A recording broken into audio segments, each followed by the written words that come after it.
Hello, and welcome to yet another video in Ginger Snap's film genre season. In today's video, I'll be taking you through the codes and conventions of two films that are absolute contrasts to one another in format, genre, style, and hell, even age ratings. One of the only things they have in common is that they were both made in 2004, which when, well, I was the ripe old age of 3. Nevertheless, good year. We're going to be looking at my absolute childhood favourites and one of my personal favourites in my current angsty teen state. One is the story of an ugly, pulsating man and his daily disgusting activities, and the other is a Shrek film. Danny Dara, if you're watching this, I sincerely apologise. Please don't kill me. You'll get a lot of praise from me later, obviously, I promise. I promise. But for now, let's take a look at the codes and conventions of my absolute childhood favourite and what I believe to be the best animated comedy ever made. Don't at me. Shrek, the second one. Yeah, to be totally honest with you, I'm not the biggest fan of the original Shrek. I don't hate it or anything, I just found it to be a bit more boring and a lot less a laugh every minute than a lot of people made it out to be. However, what I thought I was going to get in the original, I absolutely got and lend some in the 2004 sequel, Shrek 2. Creative name. This is, as I said, one of the funniest and best written animated comedies for kids and even adults. There were a lot of jokes I never got as a kid in here, ever made. But what I think of the movie isn't of paramount importance here. Today is all about the technical code, verbal code, symbolic code, structure, characters and narrative conflict. Or if you like, the Tukvukskusken. Me neither. Let's get on with it before I waffle on until it's Christmas. Shrek 2's technical code is not actually much of what you'd expect for a children's animated flick. It certainly has a lot of elements of that, but mostly the colours, editing, sound and angles are a lot edgier, I suppose. Certainly a lot darker and more adult, although there are a lot of scenes with these elements that are rather childish, such as the bright and colourful scenes of the fictional city of Far, Far Away, and every time that fabulous fairy godmother is on your screen. Try saying fabulous fairy godmother 10 times fast and I guarantee you'll be drowning in your own saliva like Harry Kane in no time. So yeah. As far as colour goes, Shrek 2 opts for lots of greens, yellows and browns, and mainly primary and secondary colours, as a lot of the film takes place within the daytime, and either in the city or within woodland, which is often sown underneath a clear blue day. However, some of the darker scenes, such as within the absolutely incredible climax, I love that scene to death, and the scene where the king consults Puss in Boots in the evil pub, the Poison Apple, are either overcast or at night in order to convey the darker tones and connotations of the scene through use of colouring, and in the rain's case, pathetic fallacy, which is the term for using weather to show mood. Sorry, can we take a moment to appreciate how brilliant a name the Poison Apple was? Sort of wish that was my local. Still looks better than the Checkers. Anyway, Shrek 2's use of colouring is a little out of the box, but still works for a fantasy adventure that it tries, and succeeds, 100% to be. Although, for the most part, the same can't be said for an animated comedy. As for sound, this is a bit of an interesting one, as I believe the Shrek films were some of the first to introduce an array of pop music into the animated comedy genre. If you look at a lot of films these days, like Despicable Me 2 and Sing, I just clocked both of those are Illumination films. They seem to incorporate a lot of pop music that are somehow coherent to the plot, I guess. Shrek was surely the first movie to have done the now overdone and end the animated movie with all the characters, dancing. One of the bad guys is in prison or on the moon or something, just out of somewhere. It's a trope which I really don't like. It's sort of, I suppose it doesn't plague the films, but just one of those little things, get to my nerves, it'll grind my gears. The choices of music in Shrek 2 are somehow actually pretty good, The pop-punk songs used are a bit of a product of 2004, such as the cover of Ever Fallen in Love with Someone and the Eels' I Need Some Sleep. However, I think these songs actually line up fairly well with the plot and keeps things moving, They give the film's soundtrack a bit of a teen appeal, and speaking as one myself, it certainly does extend the movie's appeal to all age groups. Well, maybe not all age groups. I can't imagine my nan down in soggy Bolton Regis plopping Shrek 2 on the Caravan Club projector screen and asking lovely Gloria by the offie to grab some Prosecco or whatever the old ladies are drinking these days. Old ladies, comment down below what you're drinking these days. Might have been buying one. I'm not going to. Even the oldie I Need a Hero by Bonnie Tyler gets a fresh coat of paint, which I suppose would widen the appeal even more. Obviously, there are pre-composed background tracks that add to the atmosphere of every situation. It's a film. Mellow music from when the hero and princess are separated, slow atmospheric music for the picturesque journey through the forest, all that good stuff. Also, unlike a lot of other films of its kind, it strays away from filling scenes that don't need music with music. It thrusts you in the set pieces it sets up with dialogue and sound effects, rather than background music. Either way, as far as sound goes, for the most part you get what you would expect from a modern animated flick in Shrek 2. Talking about editing and angles, Shrek 2 utilises a few editing techniques which are to be expected of an adventure film. Fades are used to show the transition of hours, days, and in one case a week. In comedies, these are sometimes used along with POV shots to show a character waking up after sleep or having knocked out, and both of these examples are present here.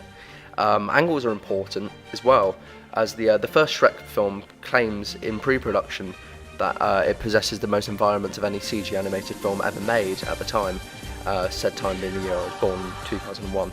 And while those environments are for the most part present, the perfect parody of Disney World that is Duloc is sadly absent, boo-hoo, the movie takes place primarily in the city of Far Far Away, which is an obvious parody of the real-life Southern Californian areas of Hollywood and Beverly Hills. The forest is also used, as well as the castle and Far Far Away, and these three settings are the cornerstones of the film. Every other location is shown briefly, particularly the montage towards the beginning as the three leads head to Far Far Away in horse carriage. Lots of long establishing shots are used when they enter the city, and especially when they enter the castle surroundings, adding to the splendour and scope of the locations. However, there's not a lot of focus on showing off this so-called enchanted forest. This is mainly because most of the scenes utilise medium shots of the characters walking, as well as various talking head scenes where the characters banter with one another. Newer characters are established through medium shots and the one-odd extreme close-up in order to add tension towards that overall reveal. Case in point being Puss in Boots. Who, by the way, is such a brilliant character, he even got his own spin-off movie. Overall, as far as technical code goes, Shrek 2 plays by the book of an animated adventure comedy, while stepping outside of the box once in a while to deliver content that appeals to more than just young children entertained by bright colours and witty dialogue. Okay, this next section will be a lot quicker, I promise to you. Here I'm going to discuss verbal code. That encompasses narration, character dialogue and written language. Narration is pretty simple to discuss, as there is one brief one at the start of the film which uses the common opening the book start with a voiceover from Mike Myers to set out the plot and fill in newcomers on the events of the first movie, leading to this point in the timeline. But this is not unusual in animated comedies, particularly sequels. Chicken Little is one of a few examples of films that does the book thing, and to humorous effect. As for sequels filling in the viewers on the past film's events, well, to be fair, normally newcomers are thrusted into the situation, such as in Despicable Me 2, yes, I'm mentioning that again, where you're just expected to have already watched the box office monster that was the first film. As I say, this one example of narration is a superb thing that this film does, and speeds up the narrative right off the bat. Alright, I'm going to brush upon written language because again, there's not much to discuss. Most of it here is the old style font that MS Word calls Algerian, and obviously this adds to the fantasy vibe they're going for. I think you guys know just as well as me that Shrek 2's dialogue is modern, witty and simplistic. Toy Story, the first CG animated movie, set the bar for dialogue in the mid-90s with these modern, sort of Simpsons-like scripts, chock full of one-liners and bantering about modern day themes, and obviously the Shrek franchise being the sort of poke at Disney that it is, will try and utilise some of these elements. I don't think that you can watch an animated film from 1995 onwards with that sort of dialogue. I know I've banged on about Shrek 2 being a little bit different to animated comedies, but when it comes to its characters talking, no. Time to talk about symbolism. Also, I did mention before about how the Shrek franchise in general is a big poke at Disney, with its comedic spins on fantasy characters like Puss in Boots, Pinocchio, and while Shrek 2 retains these characters, the first movie is much more blatant stab. Another thing to consider here is the underlying themes of Shrek 2, love and acceptance. Love is a key component of this film, as it is the force that brings our protagonist and heroine come back together after disequilibrium, and as the key word throughout, true love's kiss is what needed to give this film its ever so happy ending. Acceptance is a huge theme here as well, because of Fiona's father's struggle to accept Shrek as a member of his family because he's an ogre. However, he eventually comes to terms with this as his daughter is happy. This teaches lessons of acceptance to the film's viewers. Alright, time for narrative structure. Shrek 2 follows the general conventions of its craft by having an equilibrium at the beginning. Shrek and Fiona are happily married and off on a honeymoon, and they're going to get blessed by Fiona's mum and dad. A disequilibrium in the middle. Fiona's dad is unhappy that her daughter is not only married, but permanently an ogre, so he sends an assassin to kill him. In addition, the fairy godmother attempting to replace Shrek with her son, Prince Charming. And a new equilibrium at the end. Shrek and Fiona are reunited, and survive an onslaught from the fairy godmother to return home with their marriage intact, and a blessing from Fiona's dad, who's now a frog. This film absolutely follows that structure to a T. There's a few entertaining twists and turns here and there, like Shrek and Donkey becoming human and the king giving Fiona a potion that'll make her fall in love with the first person she kisses, but it's actually a decoy. And oh yeah, spoilers. If you haven't seen this film yet, what are you doing with your life, man? And yeah, a lot of adventure films follow this narrative structure, especially when it involves a protagonist going on a journey to protect or regain something that is dear to them. It's a thing that's been the way in stories since stories started, and Shrek 2's no exception. Right, as Mike Skinner would say, Now let's get to the nitty-gritty. Now comes my favourite part. character analysis. There are 8 character categories as suggested in Vladimir Prop's theories about characters within a narrative structure, and these are as follows: the protagonist, the antagonist, the heroine, the father, the helper, the donor, and lastly the mentor. Protagonists are like the main characters, the story revolves around them. So in this case we have Shrek as our protagonist. Some people would say Donkey could also be a protagonist, as Shrek is not without him for the duration of the film, but I believe he fits a later category better. Shrek is your typical protagonist really. He's strong enough, daring enough, smart enough, and absolutely entertaining enough. The heartbeat of the narrative without a doubt. As for the antagonist, the fairy godmother is 100% the antagonist. She's the driving force of the evil in this film, which is also Prince Charming, but he also fits into a later category, and is pretty much what causes the disequilibrium in the first place, the king's unacceptance of Shrek being part of his family. So technically you could say that the king is also a antagonist throughout this film. However, I think he fits the category of father better because, well, he is the father figure to our heroine, Fiona, who is, you know, princess. She's your typical heroine really. Donkey fits the category of helper at my eyes because he assists our main character Shrek throughout the plot, and later on when he's transformed into a horse he assists Shrek as a sort of stallion, you know, a ride into the climax of the film. Donor would be the supporting cast, so that's Gingy, the little pigs, and Pinocchio and all that, because they come to help out Shrek in his time of need when he's hung from the wall bars and he's got to escape prison. It's hard to say who the mentor is in this film though. I suppose you could say it's Fiona's mother, the Queen, because she is accepting of Shrek. Although she seems shocked at first, she stays calm throughout and teaches our heroine a good lesson about love throughout the film. And lastly, the false hero, as I mentioned, is Prince Charming, because he seems like a good guy, he's got the daring, he's got the looks, but he also turns out to be bad in the end. Yeah, Prince Charming seems to be the hero because he tries to rescue Fiona in the beginning of the film, only to find out that she's not there. And as far as the narrative conflict goes, it's simple really. It's a dilemma of acceptance for Fiona's father, and he's tempted into evil by the fairy godmother and Prince Charming, and Shrek and Donkey, the forces of good, have to put a stop to the evil. As far as Shrek 2 goes, that's your lot. Again, it's a little bit quirky when it comes to the applications of codes and conventions, but for the most part it applies well to its genres of comedy, action, adventure, animation and fantasy. Right then, it's time to move on to one of my current favourites, and no away day is complete without it.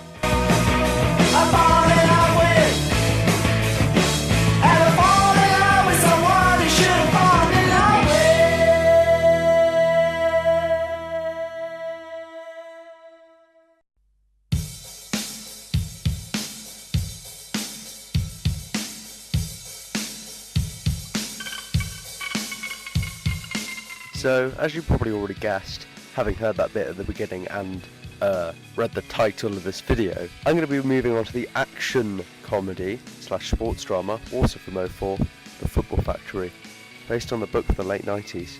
I only add that because it has to be the best film based on a book that I've ever seen. Yes, Hunger Games, get back in your ditch off the A40. Anyways, just like Usain Bolt sprinting outside of a stopwatch, I'm running out of time, so let's crack on. Just after I take this moment to tell you that I'm sorry for being alive to say that joke. Football Factory's technical code is nothing new for such an action-packed drama. Lots of darker versions of secondary colours, that's your greens and orangey browns, people who wisely chose to go to a school that didn't do art, people like me. It's packed with gritty greys and black and browns to boot, mainly because it takes place at night in at least half of the scenes, such as the important flashback scene that haunts our protagonist, Tommy Johnson. Sound here is very similar to Shrek 2 in, well, simply that the fact that it's another soundtrack that I and many others listen to regularly. Has a very male appeal, as does the film itself really, with mainly British rock and roll, UK garage and grime songs throughout. Even Ever Fallen in Love with Someone appears here as well. There is no pre-composed background music in this movie. All the atmosphere is created through these real-life anthems, which are the perfect soundtrack to Match Day and A Night on the Tiles, completely suitable for this type of film. Editing and angles next. And as for editing, a key feature of this film is that it includes a bunch of time jumps in order to get to the action scenes quicker. It would be a shot of urban London with text to show what the next scene would entail, such as Liverpool away, or The Fuse is lit, for example. It uses crossfades to show Johnson entering his flashback as well. The editing here is purely for dramatic effect, more than comedic effect, which is something that this sort of movie has over the type of movie that Shrek 2 is. Camera angles? Well, a lot of the scenes have our characters either talking, pondering life decisions, or getting a Tarby in album. So, medium shots, close-ups, Even the odd POV shot or two to show characters running towards each other, that's what you're going to get in this film. But let's talk close-ups. A good example is the final fight scene. The emotions are flaring up amongst the Chelsea firm. Tommy has a bad feeling about this. The Frank Harbour hard man, that is Billy Bryce, pumped up and has a point to prove. All the other characters are buzzing for Millwall away, or as it's called down their islands, Mitwall. That was a terrible impression, I apologise to all the Londoners watching this. These emotions are all shown superbly through the use of close-ups, and it's typical of a sports drama. Oh, long shots are used here too. Don't worry, long shots. Fans everywhere.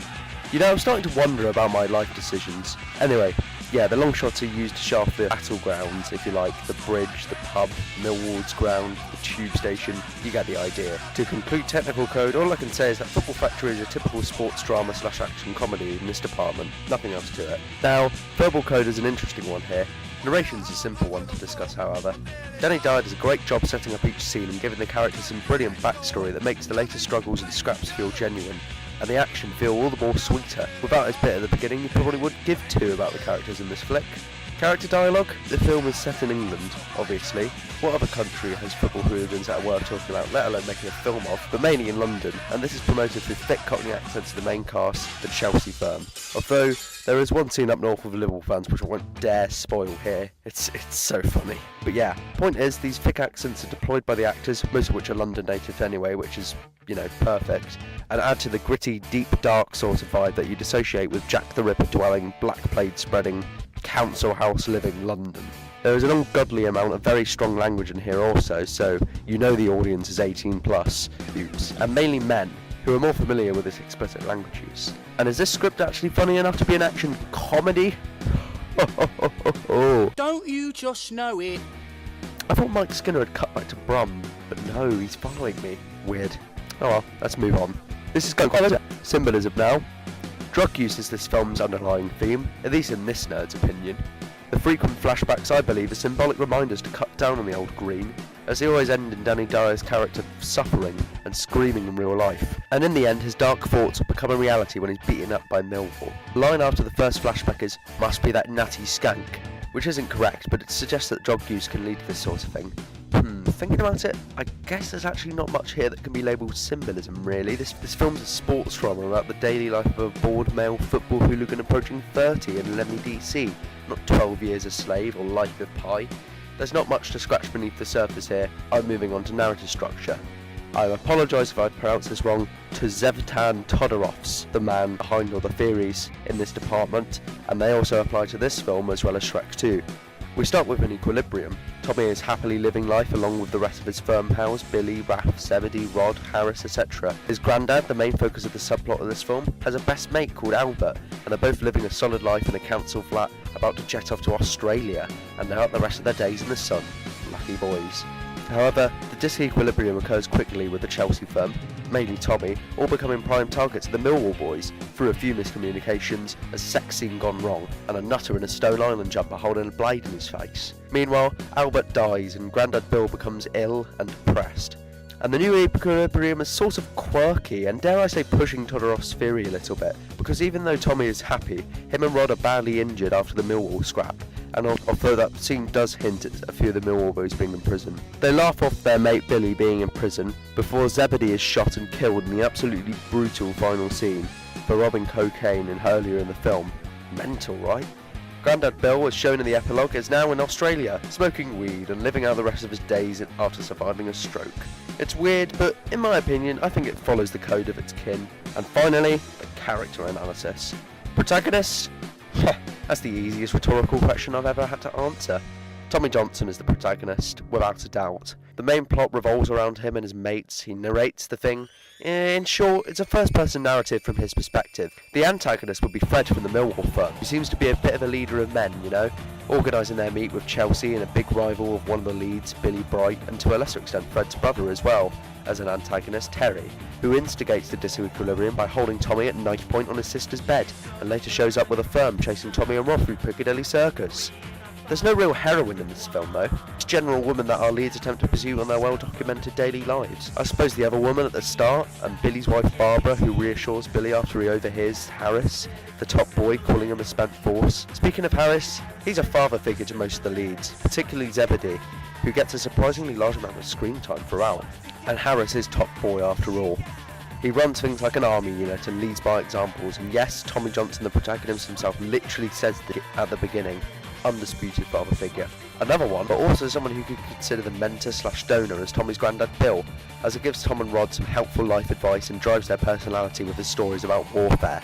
Lastly, the Force hero is Billy Bright. Although you feel sorry for him before the last Millwall scrap, and he has a lot of charming and hilarious moments throughout, the narrative leads to a 7-year prison sentence for firing a flare gun and consistent police offences amongst that. His attitude stinks, he bullies Zebedee, who eventually dies, and he's laughed at by the entire firm at the end, which ends with Harris remaining top boy. So yeah, doesn't end up well for our old Bill. Right, that's it. So how good was Football Factory actually? I mean, does it comply with the codes and conventions of an action, comedy, sports, drama film? Yeah. Well, looks like we've come to the end of this film genre season video. All that's left to do now is recap how different these film genres are.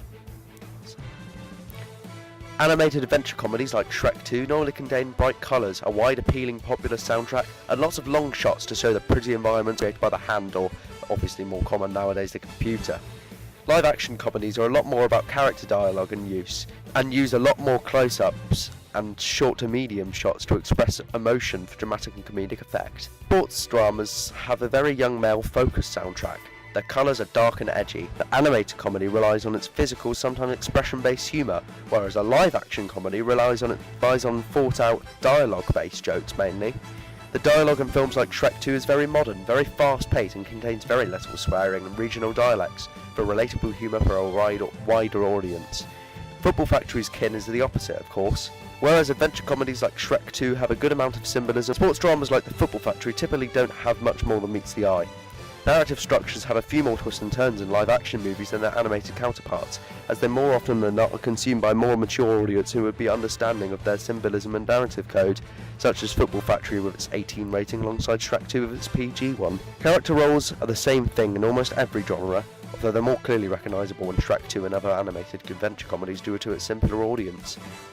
And that's where we end it. I think I might have a fit if I have to say animated adventure comedy or action comedy, live action, sports drama, super mega Ronaldo Rooney again. So that's your lot. I hope you all took that on board and enjoyed the video, left a like and sub, turn that notification bell on, and until next time, I bid adieu. From everyone here at Ginger Snap, have a good one.